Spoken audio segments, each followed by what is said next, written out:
This video is powered by the pros at Pascal Air Plumbing and Electric. Arkansas owned, Arkansas operated. GoPascal.com.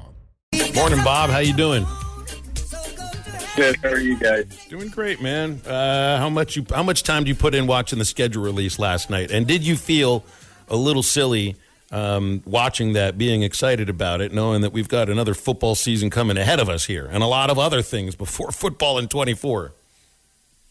Well, I watched it. Tom Murphy wrote up the story. I mean, yeah, it was obviously a big promotional deal by the SEC, kind of like what the NFL does. You know, when they do the schedule release, the NFL of all the pro leagues seems to have mastered making themselves the story. You know, 24/7, 365 days a year, whether it's the draft, or the schedule reveal, or free agency.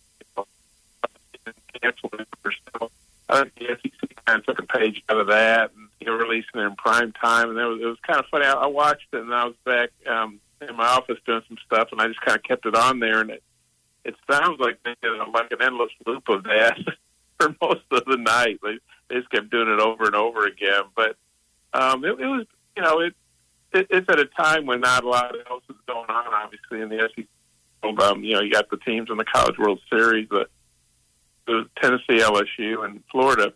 But the World Series doesn't start till this weekend. So, as usual, I think the SEC did a good job of promoting itself, which is, you know, what they do. They do really well. They really do. And, I mean, even the host yesterday were talking about how this helps things go into a 12-month, you know, kind of a news cycle. You know, next month we'll have media days, and then camp starts in August. So it really is. I mean, the transfer portal has helped that happen. You know, we know what the schedule looks like. So, I mean, you got to be happy. If you're Arkansas and you look at that schedule, you have to be happy with the home games you get, the teams that you're not playing, Alabama, Georgia, hello. You get Texas at home. So often we feel like the SEC is biased against Arkansas in some way. And truthfully, when you look at some of the schedules that have been put out in one-off years, yeah, that it feels like that might be the case. But you can't look at this schedule and say that, no doubt. No, I mean, Arkansas didn't get Georgia or Florida, although playing Florida right now might not be a bad thing. Arkansas has to go to Gainesville this year. But I've seen where you know, the over-under on Florida's wins this year is like 5.5, so expectations not very high in games, so that doesn't mean they won't have a good season. But no, you look at Arkansas' schedule, and it's manageable. You know, it's not easy. Obviously, nobody has an easy schedule in the SEC, but, you know, I think fans, they have to be really ecstatic about getting Texas at home, and you get LSU and Tennessee and Ole Miss. Those are all huge games. And then this is the year where 2024 will be the year where the A&M game at a neutral site is quote, you know, one of their road games.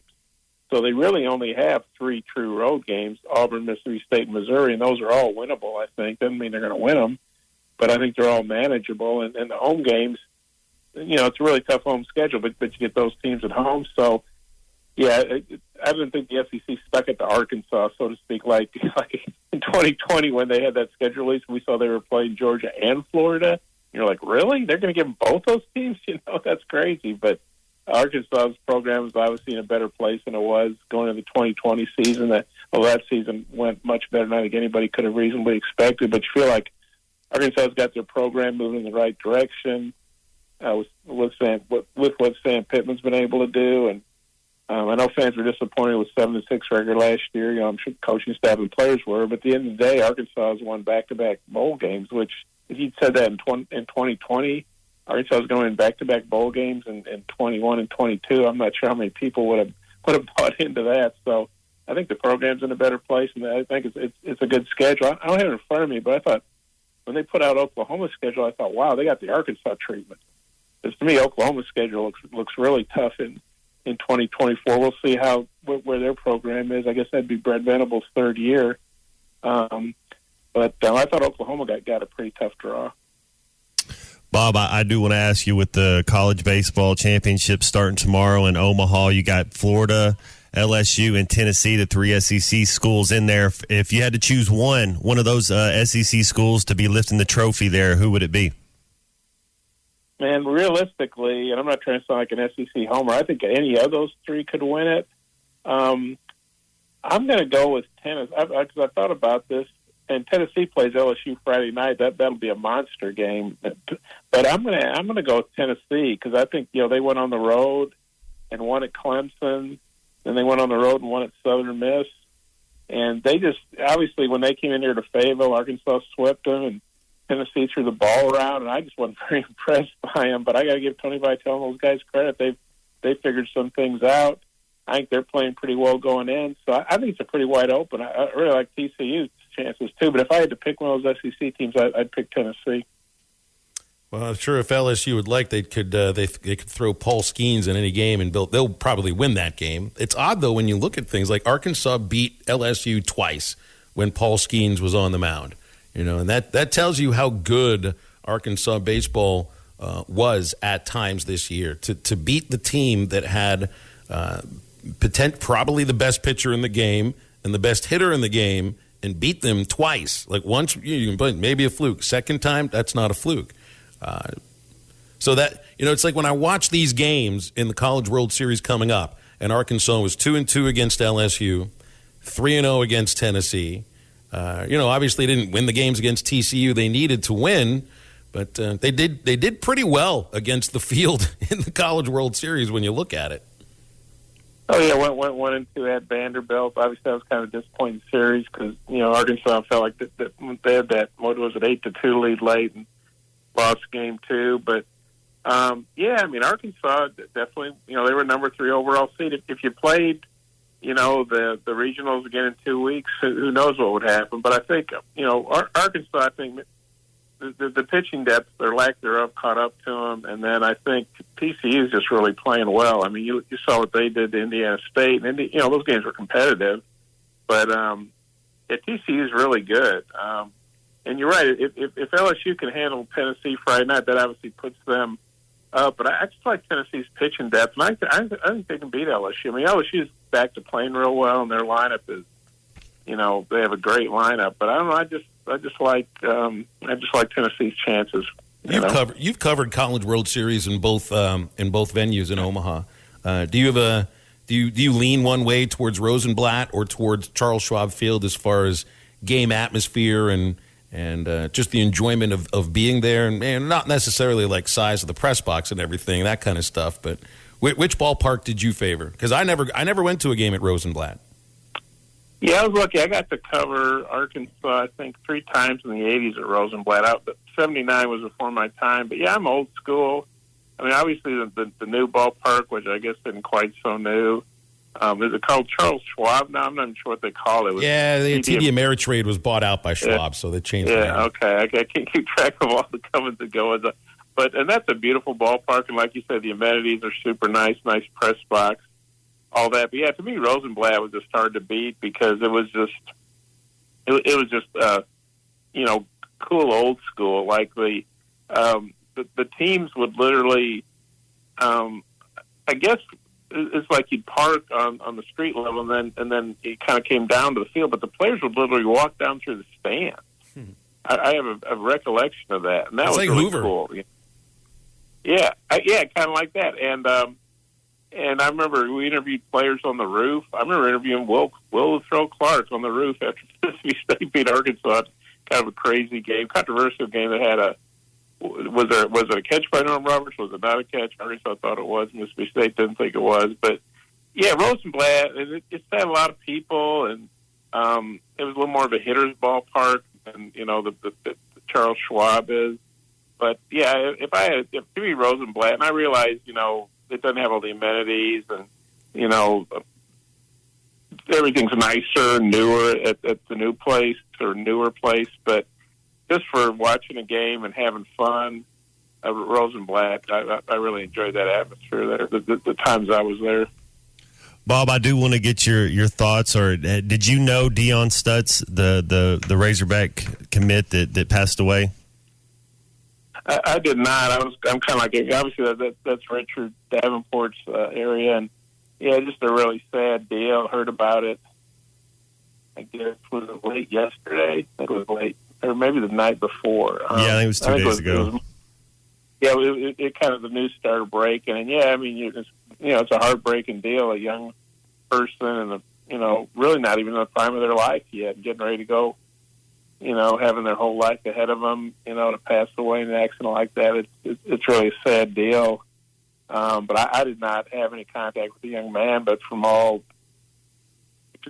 he was a great kid and a player, and it's a real tragedy. Yeah, I read in the commercial appeal in Memphis yesterday about just some of the things that made Dion the kid that he was. He was jovial. He was a jokester. And loved by his teammates, coaches, students, parents. Teachers, all of them. It sounds like it's just. I mean, you hate seeing somebody's life come to an end at that age, certainly. But from all reports, it seemed that the young man was just a good person. So that is heartbreaking. I got to ask about the end of Lance Harder's career because he's retiring by the end of the month, and they got him that Terry Crawford Division I Women's Program of the Year award. Came out a couple of days ago that you wrote about. So it's kind of in a sense going out on top. It's 2 years in a row that the program won that award. So I don't know if you call that a national championship specifically, but it feels like one. Yeah, no, it's a cool award, and of course the men's version of that is named after John McDonald, the legendary Arkansas coach, and the Arkansas men missed getting that for what would have been a fourth time by half a point. And if people don't know, the way these are awarded is you take cross country, indoor track, and outdoor track, take the finishes each school has, add them up, and then the low score wins. And they started something in 2009. Terry Crawford, she was a longtime coach at Tennessee and Texas. Of course, John McDonald was at Arkansas and had, incredible career, one of the greatest, arguably the greatest coaching career in NCAA history, whatever sport you want to name. And I think it's cool because, some schools, they'll put a lot of money, scholarship money, I'm talking about in cross country or track. They'll load up on sprinters or throwers or distance guys. But it's a real challenge. Strong cross-country program and then excel in indoor and outdoor track, which are really two different things, too, because outdoors you have the decathlon, you have the discus, you have the javelin. It's not safe to throw the javelin indoors, so it's a little bit apples and oranges. Sometimes your indoor teams are different than your outdoor team because kids are redshirting, and so I think it's good that it's the Coaches Association that do it. It's like the U.S. Cross Country Track and Field Coaches Association. It's a really, really long name, but I think it's cool that they recognize there are schools like Arkansas that are trying to do, the total program. And so, like I say, the women won it, and the men have won it 3 times, and just barely missed by half a point. BYU won it, but that's another great honor for Lance. Just when you think, you can't get anything more, they think the women get the Program of the Year trophy. So that's a very nice way to cap it off for Lance. Hey, so, we're talking so much about Oklahoma and Texas joining the SEC and what it means for football and some of the other sports. What about track? Because Texas is ready-made for SEC track, aren't they? Oh, yeah, Texas. Edric Florial, former Razorback, a really good horizontal jumper, triple jumper and long jumper back in the 90s. He's a Texas coach. He'd been at Stanford, and then he went to Kentucky, and he came to Texas in 2018. And he was a great Razorback back in his competitive days, athletic days, undergraduate, whatever you call that, college days. And now he coaches both the men and the women's program at Texas. Some schools, they have one person oversee both programs. Arkansas is probably one of the few that has separate programs, which I think actually benefits them because you can focus, on one. That staff focuses on their thing. But, yeah, the Texas women won the outdoor trophy going away. They had 83 points. And that was with one of their pretty good relays getting disqualified. So they were just loaded, and their men are pretty good. So, yeah, Texas coming in, just like, you watch Texas playing in the super regional at Stanford. Texas coming in is, they're coming in loaded for bear in a lot of sports, maybe a little bit more than OU is, although OU's getting a lot of things to do, obviously softball. But, yeah, Texas and track is really going to make the SEC, which is great, even better. BetOnline is your #1 source for all your championship finals info, stats, news, and scores. Get the latest odds and the latest matchup reports for this year's NBA and Stanley Cup Finals. BetOnline is your sports intel headquarters this season, as we have you covered for all your insider sports wagering needs. From baseball and hockey to MLB, UFC, and boxing. The fastest and easiest way to get all your betting info, including live betting options and your favorite casino and card games available to play right from your home. Get in the action today. Head over to our website or use your mobile device to join, and be sure to use our promo code BELIEVE to receive 50% bonus on your first deposit. That's BLEAV. Bet online, where the game starts.